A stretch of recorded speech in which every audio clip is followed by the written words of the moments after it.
Ladies and gentlemen, the Constitution has arrived in court wearing a black gown, carrying a national microphone, and just as citizens leaned forward to hear what would be said inside that sacred chamber of justice, someone at the door quietly whispered, "Not live, please.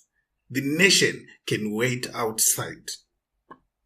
Welcome to Zimwaves TV. Today, Zimbabwe wakes up to a courtroom drama that is not only about Constitutional Amendment Bill number 3, it is also about visibility, transparency, public trust, and that uncomfortable little question which always causes panic in powerful rooms. If this matter belongs to the people, why are the people not allowed to watch it unfold in real time?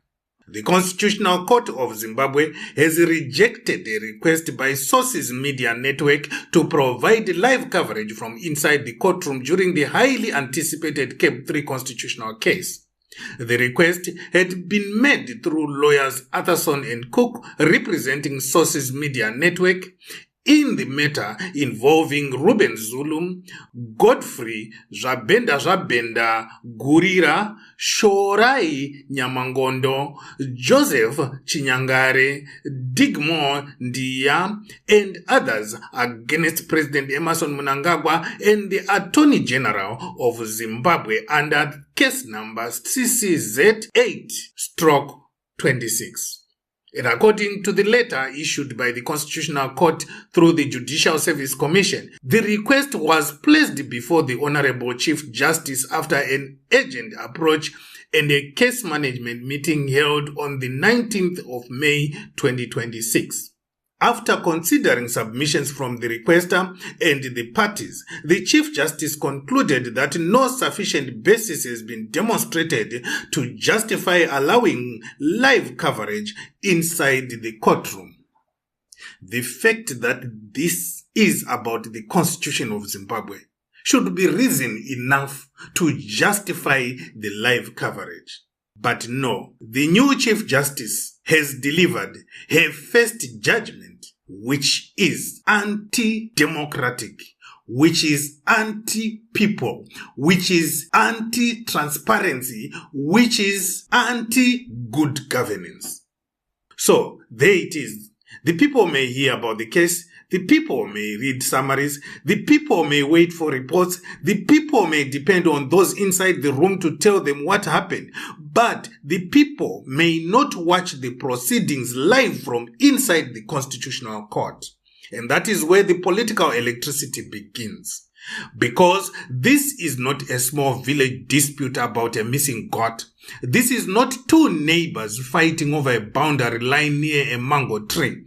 This is a constitutional case touching the heart of Zimbabwe's democratic order. This is about Constitutional Amendment Bill number 3, a bill that has already triggered national outrage, legal resistance, political tension, public hearings marked by controversy, and a deep fear among citizens that the Constitution is being treated like a party manifesto with a stapler attached. And now, when the nation expected maximum openness, the door has been politely closed to live cameras. Not the courtroom itself. Journalists may still attend under ordinary arrangements. Lawyers may still argue. Judges may still sit. The matter may still proceed. But live broadcasting from inside the room? Denied. And one confusing question, why did Sources Media Network have to request for this live coverage? Where was ZBC? Where was the national broadcaster? Because this is something of national importance. Because this is not a small village dispute over a missing goat. Now, let us be fair for a moment, because even satire must occasionally put on a tie and behave like an adult. Courts have rules. Courts control their own proceedings. The Chief Justice has authority to decide how a courtroom is managed. Not every matter is automatically live-streamed simply because the public is interested. There can be concerns about orders, dignity, security, witness protection, legal procedure, and the independence of the court. That is the calm legal side. But the public side is where the problem becomes heavier. Because when a constitutional matter has national consequences, when millions of citizens are affected by what is being argued, when public trust is already damaged by claims of violence, intimidation, partisan mobilization, selective participation, and political manipulation around CAB3, then transparency is not a luxury. Transparency becomes oxygen. And Zimbabweans are not asking to turn the Constitutional Court into a comedy live stream with emojis floating across the screen. No, they are asking to see the arguments. They are asking to hear the lawyers. They are asking to understand what is being said in their name about their constitution before judges whose decisions may shape the future of the Republic of Zimbabwe. That is not disrespect for the court. That is civic interest. In fact, public access to constitutional litigation should strengthen trust in the judiciary, not weaken it. When citizens can see the process, they may disagree with the outcome, but at least they know the argument was heard. They know how the outcome came about. They know who said what. They know which legal points were raised. They know whether the court wrestled with the real issues or tiptoed around them like someone crossing a flooded bridge in new shoes. But when the cameras are denied, especially in a politically explosive case, suspicion walks in wearing a suit. And suspicion in Zimbabwe does not walk alone. It brings cousins. It brings history. It brings 2017. It brings elections. It brings public hearings where citizens say they were blocked, assaulted, intimidated, or drowned out by the organized party loyalists. It brings the memory of constitutional promises made in daylight and amended in the dark. It brings that national feeling that whenever something is called consultation, the people must first check whether the conclusion was already printed before they arrived. That is why this decision matters, because CAB3 is already fighting for legitimacy in the court of public opinion. The public hearings were supposed to show that citizens had a voice. Instead, many Zimbabweans saw reports of chaos, violence, intimidation, and political theater. Human rights actors raised concern. Opposition voices cried foul. Constitutional lawyers questioned the process. Citizens asked whether Parliament was genuinely collecting public views or merely decorating a predetermined political project with a ribbon called public participation. Then came the online polls, the mass rejection, the fake Parliament WhatsApp channel controversy, the forced submissions claims, the ZANU-PF forms, and the nationwide anxiety that this bill is not a reform but a political key being carved to unlock the future through the back door. So, when the Constitutional Court case finally arrives, naturally, the nation wants to watch. Not because Zimbabwe suddenly became law students overnight, but because people understand that when politicians touch the constitution, citizens must keep both eyes open. And here's the irony. This same country can broadcast rallies, funerals, national galas, airport arrivals, ribbon-cutting ceremonies, and speeches where politicians praise themselves so hard even the podium starts sweating. But when a constitutional case concerning the future of democracy reaches the highest court, the cameras are told to wait outside. Suddenly, the nation must be patient. Suddenly, the people must trust the system. Suddenly, live coverage is too much. But citizens are asking, too much for whom? Too much transparency? Too much public education? Too much accountability? Too much real-time scrutiny? Too much risk that ordinary Zimbabweans may hear the arguments for themselves and make up their minds without waiting for filtered interpretations from official mouths? That is the discomfort. Because constitutional democracy is not supposed to operate like a members-only club where the public is allowed to vote once every 5 years and then must sit quietly while powerful people rearrange the national furniture. A constitution belongs to the people. Parliament is supposed to serve the people. The executive is supposed to be limited by the Constitution. The courts are supposed to defend the constitutional order.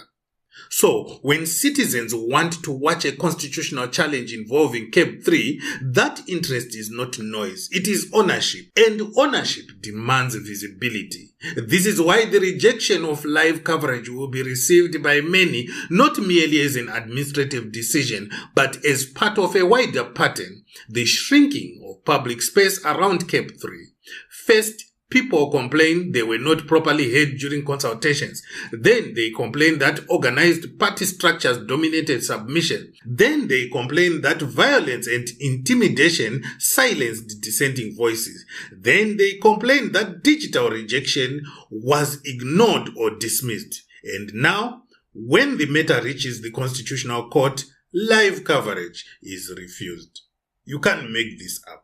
To the ordinary citizen, that sequence does not look like coincidence. It looks like a door closing room by room. Now, to be clear, the court's letter says the Chief Justice found that no sufficient basis had been demonstrated to allow live coverage inside the courtroom.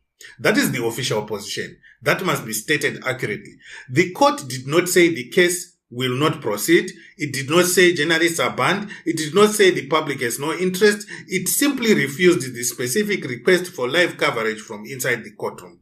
But politics is not only about what is written. It is also about what is understood. And what many Zimbabweans will understand is this. A case that should have been nationally visible will now be mediated through reports, summaries, statements, and whatever fragments emerge after the fact. That may be legally acceptable, but politically it is combustible. Because CAB3 is not just another bill, it has become a symbol. To its defenders, it may be presented as a technical reform, administrative adjustment, or constitutional tidying.